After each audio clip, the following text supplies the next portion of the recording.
You're listening to the Heavy Duty Parts Report. I'm your host, Jamie Irvin, and this is the podcast where you will get expert advice about the heavy duty parts you buy and keep you informed about what's happening in the industry.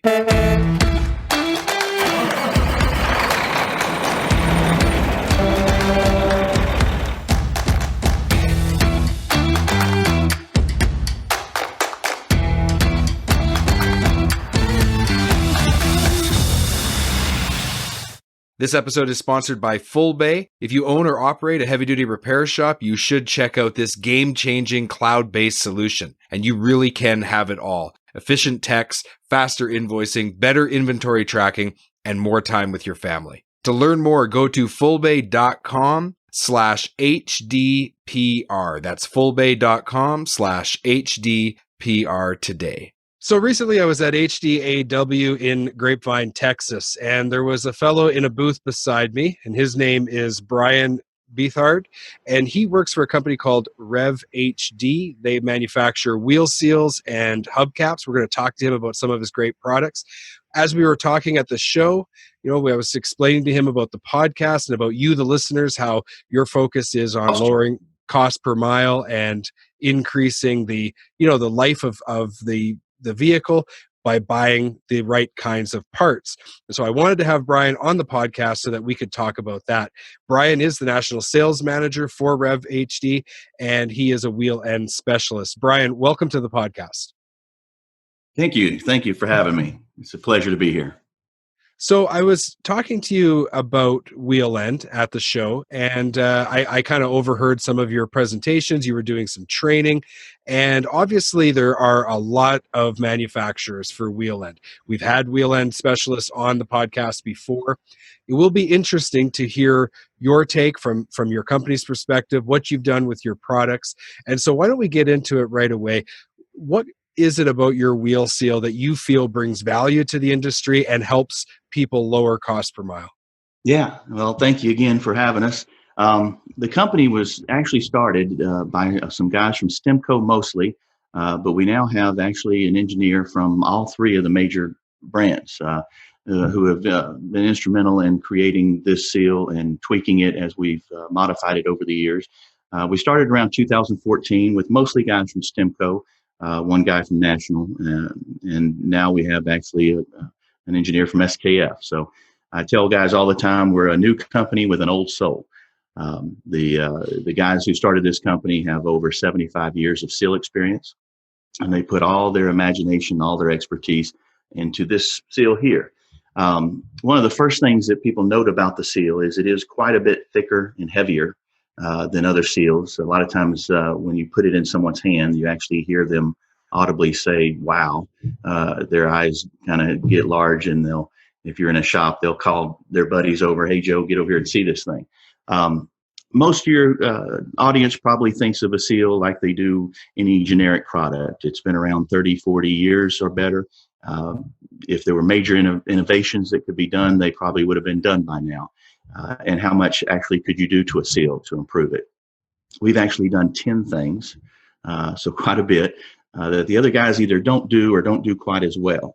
And I think that's mainly because we have engineers from all three of the major manufacturers focused on this seal. So if you talk to your average guy who say likes SKF, and SKF is a fine seal, all those seals are. They've been around 30 years. They wouldn't have been around that long if they weren't good products.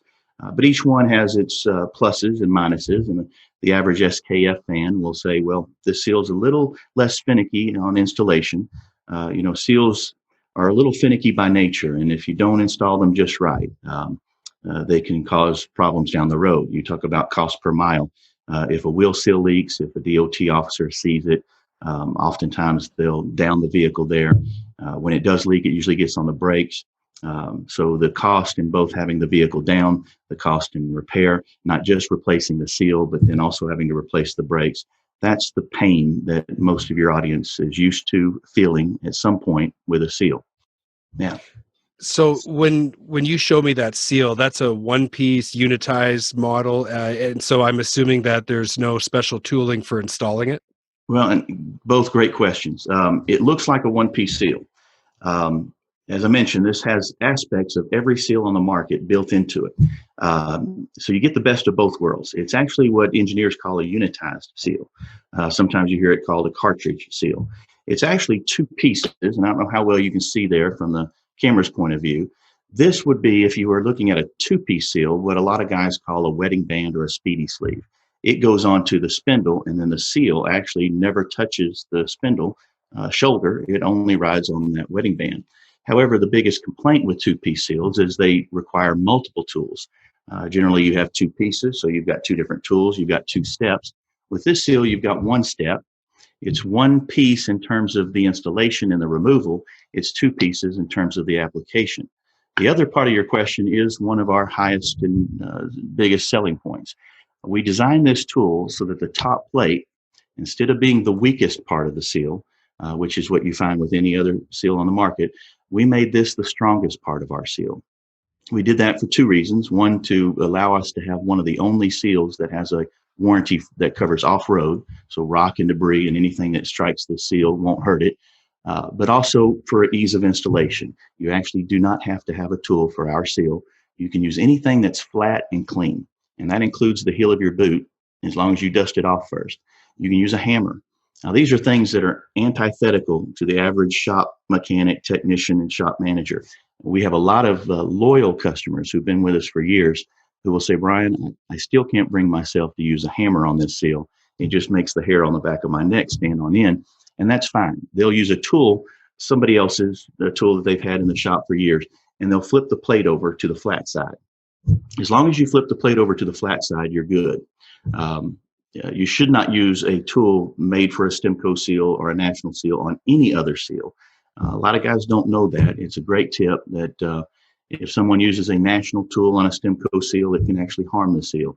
But if you flip the plate over, you've kind of made a universal tool that can be used. You can even push this in by hand in many cases if it's an older hub, and especially if you use the second biggest thing I believe we have going for us, this seal bond that comes in every box. Brian, a lot of my past customers, when I was selling aftermarket heavy duty parts, they worked in vocational and they worked in off-road, and my ears really perked up when you said off-road. So let me give you the scenario that we were dealing with. We had trucks that were going off-road to lease sites in mud, water, sand, and what they found was they found a lot of traditional one-piece seals. When the wheels were completely submerged, they failed. Whereas the good old leather two-piece seal seemed to stand up in that condition. Are you telling me that finally someone's made a quote-unquote unitized seal that can withstand that kind of environment? Indeed. In fact, this seal, that is what the engineers focused on. If you think about it, really any seal, any truck part that you buy, primarily is made for the OE. So it's made, in the case of seals, for a brand new spindle shoulder on a brand new hub, probably likely going through flat plains and hauling potato chips. This seal was designed for a 1972 logging trailer going up the hills of the Appalachian Mountains. It was designed to take more abuse, both in application, if it does go off-road, if it goes into refuge yards, landfills, rock quarries, logging situations.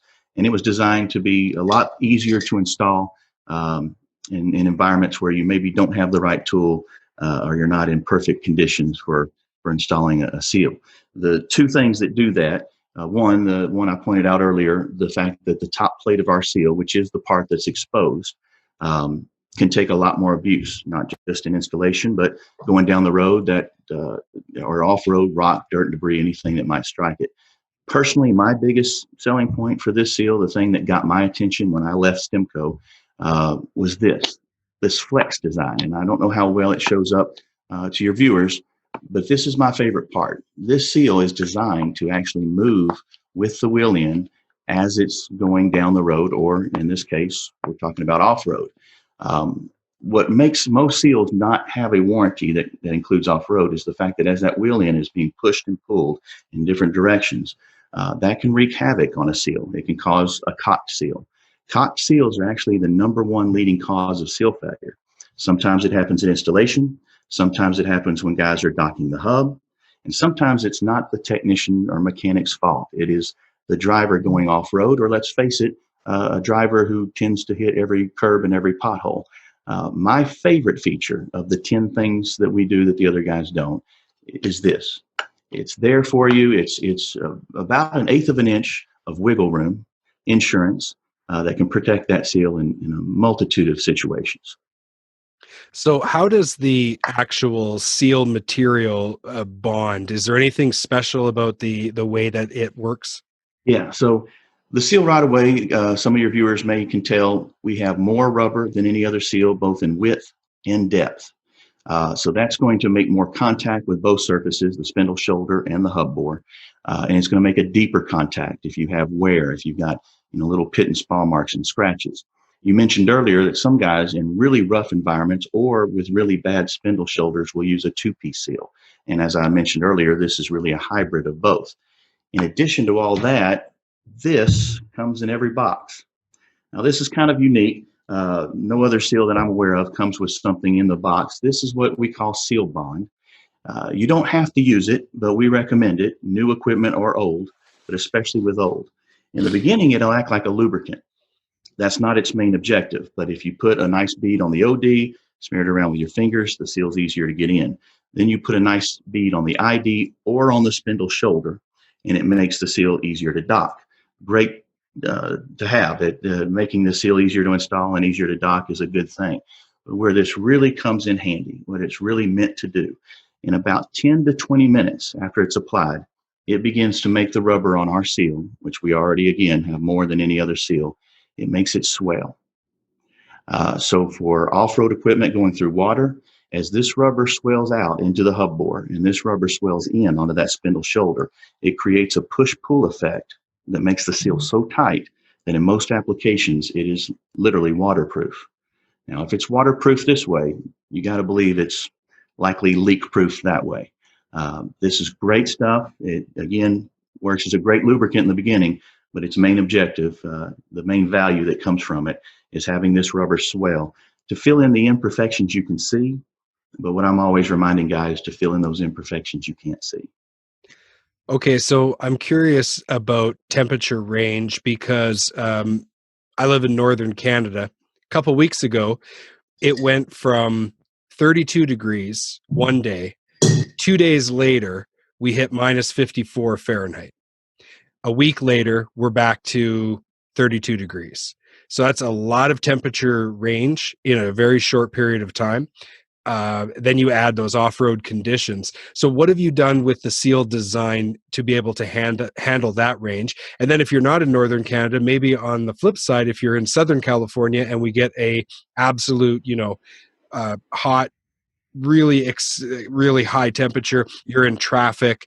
Now we have wheel temperatures that are basically red hot. So what have you done to address these huge fluctuations that customers have North American wide? Well, all seals today are usually either made with NBR or HMBR. HMBR usually has a wider temperature range than NBR. Those are usually your premium seals. Like those other guys, we also offer two seals. We have the Rev 1, which is our standard seal. We give it a 1-year warranty. And then we have the Rev Max, which we actually give a 3-year warranty to. One of the interesting things about our warranty is if guys take our online training class, they get a certificate, and they also get the warranty then expands to their brakes. But to get to your question, we tested these seals in both extreme environments. We tested them actually for a year before we launched this company.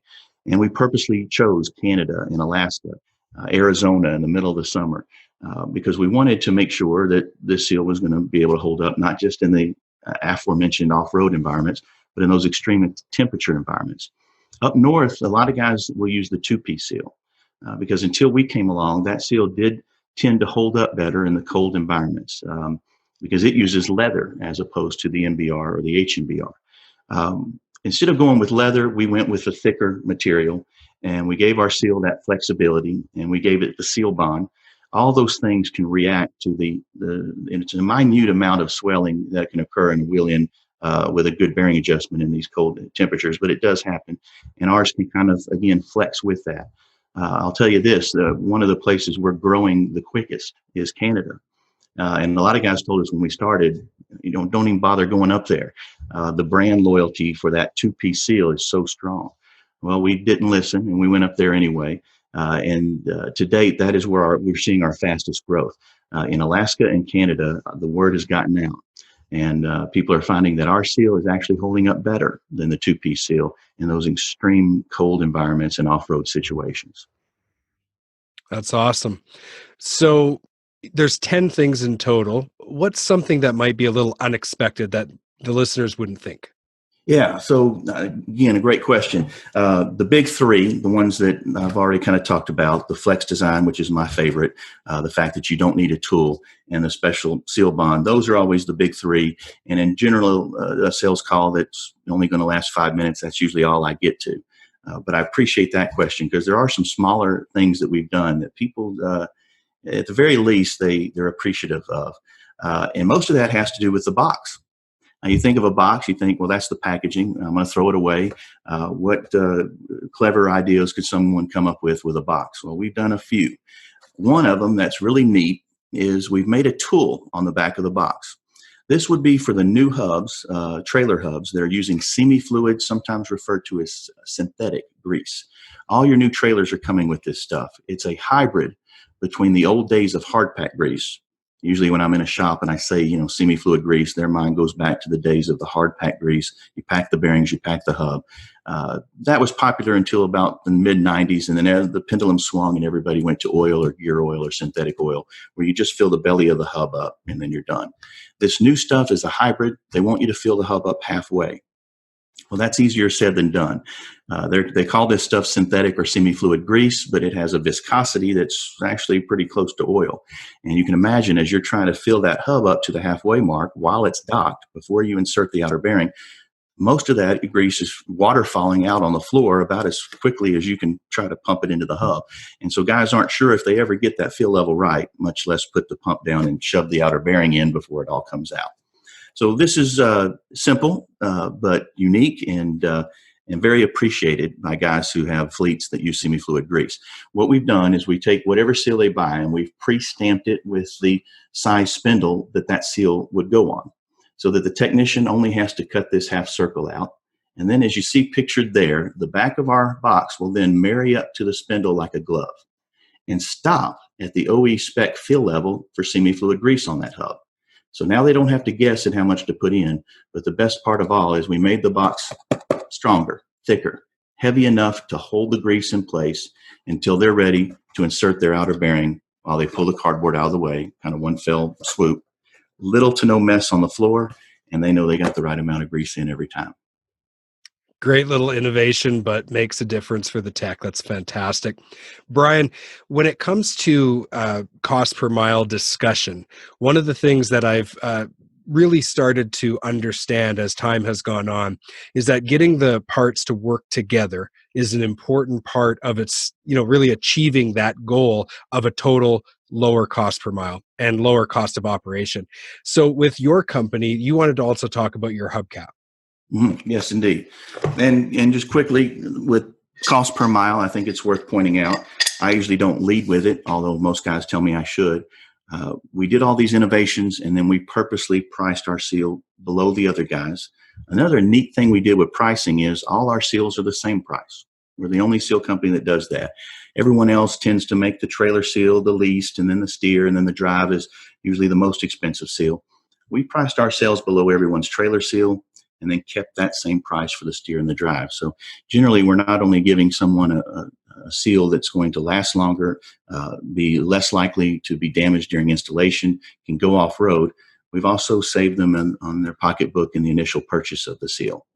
Well, that's unusual because there's that old saying, right? You rarely get more than you pay for. Obviously, you're not going to reveal your entire pricing strategy and everything, but what was is it because of the margin on seals just allows you to do that, or like that? To me, that's such an unusual thing to bring to market. Usually you price things accordingly. So can you go in a little deeper into that? I can tell you that the best way to answer your question is to kind of flip it. Why do the other guys charge different prices for the steer and the drive? Bottom line is they can do it. They can get away with it. But if you think about it and you look at especially a drive seal and a trailer seal, which is a good example because for most of the companies, the drive is the most expensive, the trailer is the least. But the dimensions of the seal, the material that goes into that seal, that's not very different. Those seals are relatively the same size, using the same materials. My guess is someone started the trend and then the others followed. We're a company that tends to buck trends, particularly if we feel they don't make sense. It costs us almost the same to make a drive seal as it does a trailer seal. Steer seal is actually smaller. So in terms of cost of materials, it's actually less for us to make that seal. It's less for the other guys. As a kind of a benefit to the customer, and something that can also offer value to the distributor, whoever is quoting this seal, the counterman, the salesman, making the seals all one price seemed logical to us. And it has been something that over the years we have found the customer really finds value in. I guess from a supply and demand point of view, there are 7 times more trailers than trucks. So I guess people probably looked at that and said, well, we produce a lot more trailer seals in volume, so we can give volume discounts. Usually that's how that kind of pricing strategy is driven. So yeah, you came to Canada when people told you not to, and you adjusted your price when people said that wasn't a good idea. So you are a company that bucks the trends. Tell us more about your hubcap. Yeah, so the hubcaps are our newest product. It, like our seal, is just heavier. It's thicker. So like the seal, oftentimes the way I present this to a customer or an end user or mechanic or shop manager is to put it in their hands. It is quite a bit thicker on the flange, the body. It, like our hubcap, is made not for a brand new spindle hauling potato chips across the plains of Oklahoma. It's made for a logging trailer going up the Appalachian Mountains. So it's everything we do, we build it for the worst of the worst, with the idea in mind that then it's overkill for a typical trailer just going over the road. Well, Brian, I just sorry to interrupt, but I think you got to add the oil fields of Texas and Alberta. Otherwise, you're gonna upset some people who are going, we got tougher conditions than them. Yeah, and the Rocky Mountains as well. Yeah, and as I travel the country, everybody has their areas. If it's oil fields, if it's the cold that we talked about in Alaska, if it's the heat, people in Arizona say, hey, these asphalt roads, they'll remind you quickly that it's not a metaphor. You can actually cook an egg on a road in Arizona in the middle of the summer. And so we design everything with all those trigger points in mind, all those various geographical regions and applications. And we did that with the seal, and we did this with the hubcap. The 2 most notable factors are the spokes that protect the lens. Now, there is another hubcap on the market that has the spokes. It's quite a bit expensive, more expensive than ours, more expensive than any other hubcap. And for that reason, you don't see it a lot on the aftermarket. It does come OE on a few trailers. The biggest complaint people have with that hubcap is you cannot remove the plug. Now, keep in mind, periodically, guys have to remove this plug and fill the oil in. Their plug is molded into the window. You cannot remove it, and that becomes a point of agitation with a lot of guys. They do give you the side field, but keep in mind you'll have to have that wheel-in clock somewhere around the 12 o'clock region to have that be any good. We give you both. You have the side field with ours, but you also can remove this plug, which a lot of guys like. The window or the spokes actually protect the plug and the glass.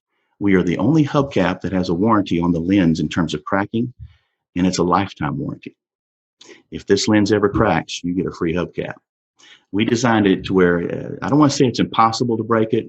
We tried a lot of things, though, flipping chains over flatbeds, hitting it with a hammer, kicking it with steel-toe boots. Most of the time when these lenses break, it's guys doing what they're supposed to do. They remove the plug, they add the oil, they put it back in with the palm of their hand, and on a cold day especially, up in Alaska or Canada or even in the South, when it gets cold, they tend to crack those lenses. They're not going to do that with their hand. With this hubcap, they're not going to do that with a hammer. The best selling point, though, by far, I don't know if you can see it, but there's a bolt in here. Our hubcap actually comes with all the bolts, but one of the bolts in the pack is a unique bolt called the temp bolt, and it looks a little different. It's a little odd looking. It's got this red dot on the end. You simply put it in the hubcap, whichever hole you want to put it in. And from that point forward, this is going to monitor the temperature of the hub. If the hub temperature ever gets above 250 degrees, you have an issue at that point. It's not a maybe. It's not a Arizona in the middle of the summer thing. You have something going on. It could be water in the lube. It could be a lack of lube. It could be metal shavings have gotten into the tumblers of the bearings, locking them up. It could be the bearings have just simply aged and they're locking up on their own. There's often no way to tell that from the outside. If that trailer's been parked overnight, it's cool to the touch. And there may not be anything observable from the outside to tell you, hey, in this wheel end, I've got an issue going on. What this does is it simply pops out. It's really just a glorified turkey baster, but it's set for 250 degrees. And at 250 degrees, this red part's going to pop out about a half to 3/4 of an inch. And it's going to stay popped out. It actually can't be reset. You buy another one to replace it. At that point, anybody looking at that wheel end can clearly see there's something going on inside that wheel end, and it's something pretty major. Keep in mind, at 350 degrees, you're entering the realm of a wheel off or a fire, or at the very least, a spindle that is ruined so that you have to get a new axle or get a spindle doctor or axle surgeon out. We're hoping this saves a lot of hassle. We're actually hoping this saves some lives. If that wheel ends at 250 degrees, you need to tear it down. You need to find out what's going on. This is going to tell you, it's going to alert you. There's something in that wheel end that I need to check out. That's fantastic. Brian, thank you very much for coming on the podcast. I really appreciate it. If people want to learn more about your products, what is your website? Yeah, because believe it or not, we got through 3 or 4 things. There's 10 things, and they're not small. Some of them will really impress your audience, and they can find out about all of it at RevHD.com. REV is in Victor, HD.com. You can find out more about our seal. You can take that training class that I mentioned. That's free. Anybody can take it. It's a great class. It'll show guys how to make any seal last longer.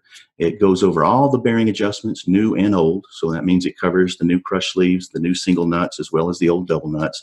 We have guys, really seasoned technicians, come out saying, you know what, I picked up a couple of new things there. The whole class takes 30 minutes. You can get a certificate. Our website has a lot of benefits to it. A great cross-reference section on it that, again, can help guys using other seals. RevHD.com. Or call us on our toll-free number, 844-REV-SEALS. And we'd be more than happy to talk to any of your members of your audience about our products. Fantastic. I'll make sure that there are links in the show notes. Brian, thank you so much for being on the podcast. Thank you, Jamie. Thank you for having us. Have you subscribed to the podcast yet? Go to heavydutypartsreport.com today to subscribe to the podcast. And don't forget to give us a 5-star rating and review on the podcast player of your choice. I'd like to remind everyone to focus on cost per mile over purchase price and let's keep those trucks and trailers rolling.